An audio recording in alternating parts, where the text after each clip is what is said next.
Bella, voglio bentornare sul mio canale, siamo qui oggi per fare una nuova reaction, ottavi di Champions, Napoli-Francoforte, partita importantissima perché se vinciamo andiamo per la prima volta ai quarti, quindi speriamo di vincere, dai Napoli. Ragazzi, stiamo sullo stadio, siamo qui con Vincenzo che ci dirà un pronostico della partita e chi beccheremo se passiamo il turno ai quarti. Allora, se passiamo, io vorrei beccare il Milan. È il pronostico di stasera? 3-0 Napoli. 3-0 marcatore? Allora, Kvaratskhelia segna nella porta di là. E 2 gol di Simone. Vabbè, 3-0. E il Milan forse? Vabbè, noi ci vediamo con il riscaldamento. Sempre forza? Napoli.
Ragazzi, è finito il primo tempo, un Napoli che sta sprecando troppe occasioni.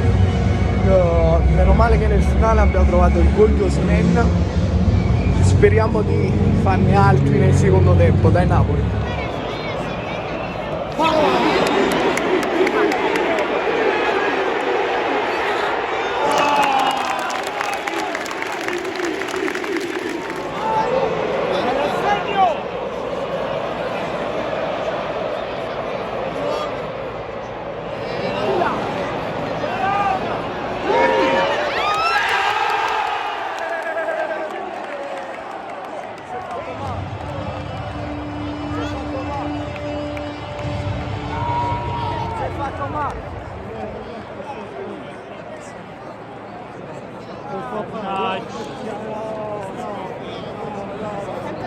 Non scherzare, no, sono una troia, che cazzo ce ne fregava di sto gol a noi? Che cazzo ce ne fregava di sto gol?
Mamma mia, bravi, bravi.